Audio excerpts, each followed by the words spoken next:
નમસ્કાર ધોરણ 10ના વહાલા વિદ્યાર્થી મિત્રો, આજે આપણે આ વિડિયો લેક્ચરની અંદર તમારું ગુજરાત સરકાર દ્વારા જે નવી સ્વ અધ્યયન પોથી આપવામાં આવેલી છે તેમાં ભાગ નંબર 5માંનું ગુજરાતી વિષયનો પાઠ નંબર 14મો છે જન્મોત્સવ, એમનું સંપૂર્ણ સોલ્યુશન આપણે આ વિડિયો લેક્ચરમાં જોવાના છીએ. તો ચાલો મિત્રો શરૂઆત કરીએ વિભાગ એ થી, જેમાં પહેલું છે નીચેના જોડકા યોગ્ય રીતે જોડવાના છે. જેમાં પહેલું જન્મોત્સવ, તો એમની અંદર આવશે ગૃહ પ્રવેશમાંથી લેવામાં આવેલું છે. બીજું દેવજી, તો એમાં આવશે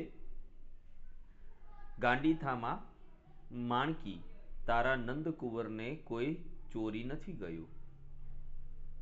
ત્યાર પછી બ છે નીચે આપેલા વિકલ્પમાંથી યોગ્ય વિકલ્પ પસંદ કરી અને ખાલી જગ્યા પૂરવાની છે. જેમાં ત્રીજું છાબમાં મૂકેલા ભગવાન ખાલી જગ્યામાં સૂતા છે તો વટપત્રમાં. ચોથું વૃંદાવન દાસ અને એમની મંડળી ખાલી જગ્યાનું શ્રવણ કરતી હતી તો ભાગવતનું શ્રવણ કરતી. પાંચમું છે જયાવતી શેઠાણીએ ખાલી જગ્યા ઉપાડ્યું હતું તો હાલરડું. છઠ્ઠું ખાલી જગ્યાના અવાજમાં માણેકનો કરાંજવાનો અવાજ સ્પષ્ટ સંભળાતો ન હતો તો ઢોલ નગારાના અવાજમાં. સાતમું દેવકીના ખોડામાં બાળ રૂપે ખાલી જગ્યા ઝૂલવા લાગ્યો, તેમાં આવશે તેજપુંજ. આઠમું વટપત્રમાં સૂટેલા ભગવાનના મોઢા પર ખાલી જગ્યા હાસ્ય હતું તો ભુવન મોહન જેવું હાસ્ય હતું. નવમું સ્ટેશનથી રાતના 11:30 વાગ્યે ખાલી જગ્યા ગાડી પસાર થઈ ચૂકી હતી તો ગુજરાત મેલ નામની. ક છે નીચે આપેલા પ્રશ્નોના એક વાક્યમાં ઉત્તર આપવાના છે. જેમાં 10મું અસિત કોનો દીકરો હતો તો અસિત વૃંદાવન દાસનો દીકરો હતો. 11મું અસિત અમેરિકા જઈને શાનું ખાસ શિક્ષણ પ્રાપ્ત કરી આવ્યો હતો તો તે ઇલેક્ટ્રિકલ ઇજનેરનું શિક્ષણ પ્રાપ્ત કરીને આવ્યો હતો. 12મું બસ સ્ટેન્ડ પાસેથી ખુલ્લી જગ્યામાં ઝૂંપડાના છાપરા શેના બનેલા હતા તો છાપરા ગુણપાટ અને કેરોસીનના કાટ ખાધેલા પતરાના બનેલા હતા. 13મું છે બ્રિજના બે રબર પૂરા કરીને અસિતની કરામત જોવા કોણ ગોઠવાઈ ગયું તો અસિતની કરામત જોવા મિત્ર મંડળી ગોઠવાઈ ગઈ. 14મું રામદીન શરણાઈવાળાએ કયા રાગના સૂર છેડ્યા તો રામદીન શરણાઈવાળાએ વિભાસ રાગના સૂર છેડ્યા. 15મું વેલજી ડોસાએ કાંજીના છોકરાને શું કર્યું તો વેલજી ડોસાએ કાંજીના છોકરાને ટાંટિયાવાળી અપંગ બનાવ્યો. ડ છે નીચે આપેલા પ્રશ્નના 3-4 વાક્યમાં ઉત્તર આપવાના છે. તેમાં જુઓ 16મો પ્રશ્ન કાંજીની પત્ની માણકીની પરિસ્થિતિનું તમારા શબ્દોમાં વર્ણન કરો તો માણકી અસહ્ય પ્રસૂતિની પીડાથી કણસી રહી હતી. ગરીબીની પરાકાષ્ઠા એવી કે પોતાના નવજાત બાળકને ભવિષ્યમાં ભીખ માંગવા લાયક બનાવવા માટે તેના પગ મરોડીને અપંગ કરવા માટે તેના પતિ તેને દેવજી લઈ ગયા ત્યારે તે લાચાર બનીને માત્ર રુદન કરી શકે છે. એક માતા તરીકે તે પોતાના બાળકને આ ક્રૂરતાથી બચાવવા માંગે છે, પરંતુ ભૂખ અને ગરીબીની કઠોર વાસ્તવિકતા સામે તેની મમતા હારી જાય છે. 17મું છે જન્મોત્સવ વાર્તાનું સમાપન શેનો સંકેત આપે છે તો કૃષ્ણ જન્મ દ્વારા વાર્તામાં સામાજિક વિષમતા કે વર્ગભેદનો સંકેત લેખકે સમાપનમાં સ્ફુટ કર્યો છે.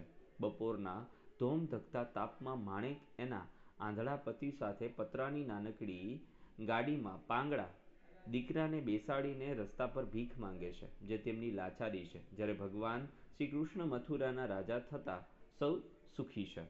18મું છે ગોકુળમાં ઉજવાયેલા કૃષ્ણ જન્મોત્સવનું વર્ણન તમારા શબ્દોમાં કરવાનું છે તો વાસુદેવ કૃષ્ણને લઈ ગોકુળ પહોંચ્યા. ગોકુળમાં કૃષ્ણ જન્મોત્સવ શરૂ થયો. જશોદા મૈયાએ કૃષ્ણ કુંવરને શણગાર્યા. નજર ન લાગે એ માટે એના ગાલે મેસનું ટપકું કર્યું. આખું ગોકુળ ગામ ટોળે વળ્યું. ગોપ બાળના હર્ષો ઉલ્લાસથી વનરાજી ગાજી ઉઠી. સૌને પંચાજીરીનો પ્રસાદ આપવામાં આવ્યો. શરણાઈએ લલિત રાગ છેડ્યો. અસિત ખેલ પૂરો કરી બહાર આવ્યો. 19મું છે કાંજીએ ભવિષ્યનું કયું દ્રશ્ય જોયું તો કાંજીએ ભવિષ્યમાં પોતાના નવજાત બાળકના સંઘર્ષમય જીવનનું દ્રશ્ય જોયું.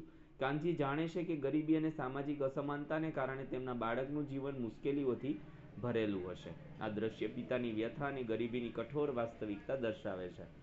20મું સ્ટેશન પાસે રહેતા 2-3 કુટુંબના રહેઠાણનું વર્ણન કરો તો કુટુંબના રહેઠાણ ગંદકી અને દુર્ગંધથી ભરેલા હતા. તેઓ ખુલ્લી જગ્યામાં તૂટેલા ફૂટેલા ઝૂંપડામાં રહેતા હતા. આસપાસ કચરો અને ગંદકી ફેલાયેલી હતી.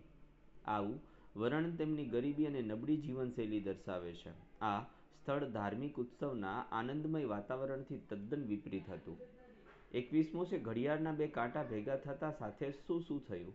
તો ધાર્મિક ઉત્સવ અને દુનિયાની વાસ્તવિકતાનો સંગમ ઘડિયાળના બે કાંટા ભેગા થતાની સાથે જ બે સમાંતર ઘટનાઓ બની. એક તરફ મંદિરમાં કૃષ્ણ જન્મોત્સવ શરૂ થયો, શંખ ધ્વનિ સંભળાયો અને લોકોએ આનંદ વ્યક્ત કર્યો. બીજી તરફ ઝૂંપડામાં કાનજીની પત્નીએ બાળકને જન્મ આપ્યો. ત્યાર પછી ઈ છે આપેલા પ્રશ્નોના 10-12 વાક્યમાં મુદ્દાસર જવાબ આપવાના છે, જેમાં 22મો પ્રશ્ન જન્મોત્સવ શીર્ષકની યથાર્થતા તમારે ચર્ચવાની છે. તો જુઓ અહીંયા સરસ રીતે આપણે તે ચર્ચા કરેલી છે, તો એમનો તમે સ્ક્રીનશોટ લઈને લખી શકો છો. આપણે 2 સેકન્ડ માટે આ સ્લાઇડ રહેવા દઈએ છીએ, જેથી તમે સ્ક્રીનશોટ લઈ શકો અથવા વિડીયો પોઝ કરીને લખી શકો. તો વિડીયો પોઝ કરીને મિત્રો લખી લો, જેથી કરીને વિડીયો લેક્ચર લાંબો ના થાય. ત્યાર પછી 23મો પ્રશ્ન કૃષ્ણ જન્મોત્સવ અને બાળ જન્મની વાતને લેખકે સમાંતર રીતે રજૂ કરી છે, એ ધ્યાનમાં રાખીને આ પ્રસંગોને તમારા શબ્દોમાં જુદા તારવવાના છે. તો એ પણ આપણે સરસ રીતે રજૂ કરેલું છે, તો આને પણ આપણે 2 સેકન્ડ કે 3 સેકન્ડ માટે રહેવા દઈએ છીએ, જે તમારે સ્ક્રીનશોટ લઈને લખી દેવાનું છે. ચાલો, તો લેવાઈ ગયો સ્ક્રીનશોટ. ત્યાર પછી 24મો પ્રશ્ન છે નવજાત બાળકની કરુણતા વર્ણવો. તો નવજાત બાળક કિશન જન્મતાની સાથે જ તેની માતાનું મૃત્યુ થયું હતું. તેના પિતા અંધ હતા, જેથી બાળકનું ભવિષ્ય અંધકારમય લાગતું હતું. બાળકનો જન્મ અત્યંત ગરીબી અને અંધકારભર્યા વાતાવરણમાં થયો હતો. જન્મના થોડા સમય બાદ જ તેને અનાથ આશ્રમમાં મોકલી દેવાની ફરજ પડી હતી. ત્યાર પછી વિભાગ સી છે વ્યાકરણ વિભાગ, જેમની અંદર 25મા પ્રશ્નમાં સાચી જોડણી. તો પહેલા આવશે વીજળી, પછી આવશે એન્જિનિયરિંગ, પછી તુમુલ, પછી મધુસૂદન અને મુહૂર્ત આવશે. એમના પછી 26મો પ્રશ્ન છે સાચી સંધિ છોડવાની છે. તો શ્રવણનું થશે શ્રો વત્તા અન, સૃષ્ટિનું થશે સૃજ વત્તા તી, પવનનું થશે પ વત્તા અન અને ભયંકરનું થશે ભયમ વત્તા કર. સાચી સંધિ જોડવાની છે. જન્મ વત્તા ઉત્સવનું જન્મોત્સવ, નીચ વત્તા ચિત્તનું નિશ્ચિત થશે.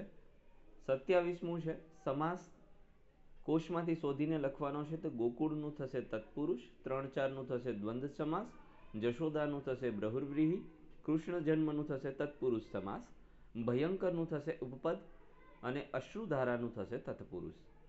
ત્યાર પછી બંને શબ્દમાં જોડણી ભેદ થતો હોય તો લખવાનો છે. વસુદેવ તો શ્રી કૃષ્ણના પિતા, આ વસુદેવ જે છે તો વાસુદેવ તો થશે શ્રી કૃષ્ણ. વસુદેવ તો પિતા અને વાસુદેવ તો કૃષ્ણ પોતે. આકરું તો કઠણ અને આકડું તો ઝટ ગુસ્સે થનાર. સુર તો થશે સુરવીર અને સુર તો થશે અવાજ. ગુણ તો થશે મૂળ લક્ષણ અને ગુણ તો થશે થેલો. પંક્તિમાં અલંકાર ઓળખાવાનો છે, જેમાં પહેલું માણેકના કરુણ ચિત્કારે એમનો પીછો પકડ્યો તો સજીવારોપણ. બીજો છોરો તો છે હાવ કિશન ભગવાન જેવો તો ઉપમા. ત્રીજું માતાની અશ્રુધારામાં નહોતો કિશન જાણે કે પિતાની આંખ સમક્ષ તરવરી ઉઠતા ભાવને જોતો, તો એમાં આવશે ઉત્પ્રેક્ષા. ચોથું માણિકની ચીસ એમની પાછળ દોડતી દોડતી આગળ ચાલી, તો એમાં આવશે સજીવારોપણ. ત્યાર પછી 30મા પ્રશ્નની અંદર પ્રત્યયો લગાડવાના છે. ઠાકોરજી તો પરપ્રત્યય, નિસ્બતતા તો એમાં આવશે પૂર્વ પ્રત્યય, પરિસ્થિતિ તો પૂર્વ પ્રત્યય, શેઠાણી તો પર પ્રત્યય અને નિશ્ચિત તો પૂર્વ પ્રત્યય. સમાનાર્થી શબ્દોમાં પહેલું છે તરકીબ તો યુક્તિ, તુમુલ તો એમના આવશે ભયાનક, લિબાસ તો આવશે પોશાક, સૃષ્ટિ તો જગત, પર્વ તો ઉત્સવ, કૃપાળુ તો દયાળુ. સંજ્ઞાનો સાચો પ્રકાર કહેવાનો છે, જેમાં પહેલું કૃષ્ણ વ્યક્તિવાચક, જમુના વ્યક્તિવાચક, પાણી દ્રવ્યવાચક, રુદન ભાવવાચક, મંડળી સમૂહવાચક, રોટલો જાતિવાચક અને કુટુંબ સમૂહવાચક. રૂઢિપ્રયોગના અર્થમાં પહેલું છે તરકીબ રચવી તો યુક્તિ કરવી, પરોવાઈ જવું તો કોઈ કાર્યમાં લાગી જવું, ટાંટિયા વાળી લેવા તો આરામ કરવો, લીલા સમેટાઈ જવી તો જીવનનો અંત આવવો, સરી જવું તો ધીમેથી નીકળી જવું, પ્રણય ગોષ્ઠી કરવી તો પ્રેમભરી વાતો કરવી, પીછો પકડવો તો પાછળ પડવું, સુમસામ હોવું તો શાંત હોવું, જાગતું થવું તો સભાન થવું, વનરાજી ગાજી ઉઠવી તો વનસ્પતિ ગાજી ઉઠવી, ગડગડા થઈ જવું તો ભાવુક થઈ જવું. 34મું છે નીચેના શબ્દ સમૂહ માટે એક શબ્દ.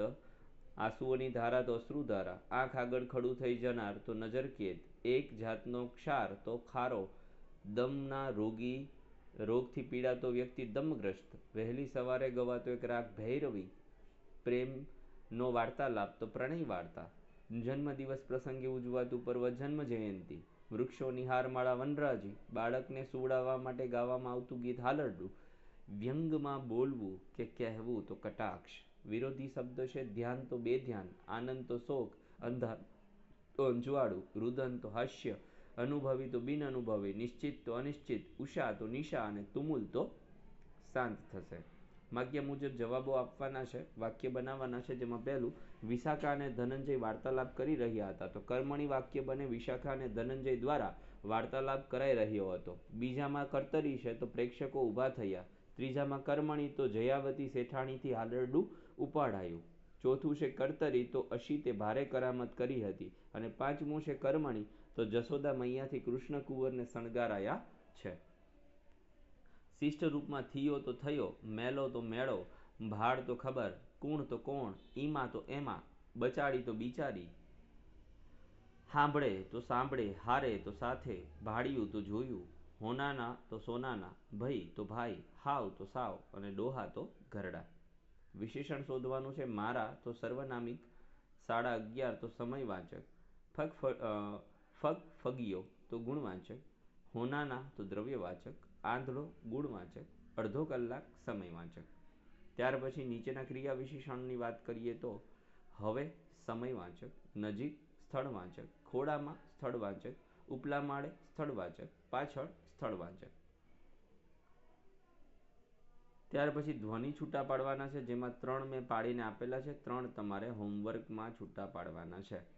વાક્ય મુજબ પ્રયોગો કરવાના છે, જેમાં પ્રેરક વાક્ય પહેલું બનશે કાનજીએ દેવજીને આગળ ચલાવ્યો. ભાવે બનશે બીજાથી વધારે આકડું થઈને ચલાયું. પ્રેરક બનશે નંદબાબાએ ભગવાનને ગોકુળ પહોંચાડ્યા. અને ભાવે બનશે બધાથી એને વીટળાઈ વળીને શાબાશી આપવા લાગી. ત્યાર પછી ડી છે આલેખ લેખન છે. તમારા ગામમાં ઉજવાયેલા જન્માષ્ટમી મહોત્સવનો અહેવાલ આશરે 100 શબ્દમાં લખવાનો છે. તો મિત્રો આ જે છે એને આપણે સ્ક્રીનશોટ પર લઈ લઈએ તો લઈ લો, અને બાકી વધતો જે છે એ અહીંયા છે. તો વિડીયો લેક્ચર પોઝ કરીને પણ તમે લખી શકો છો અને સ્ક્રીનશોટ લઈને પણ લખી શકો છો. ત્યાર પછી બીજો જે છે એમાં ગદ્યખંડને આશરે ત્રીજા ભાગમાં સંક્ષિપ્ત કરવાનો છે, તો અહીંયા કરેલો છે. તો આનો પણ તમે સ્ક્રીનશોટ લઈ લો. તો મિત્રો આ હતું સંપૂર્ણ એટલે સંપૂર્ણ આપણા પાઠનું solution. Thank you very much. ફરી મળીશું નેક્સ્ટ વિડીયો લેક્ચરમાં. ત્યાં સુધી આવજો. જય હિન્દ, જય ભારત.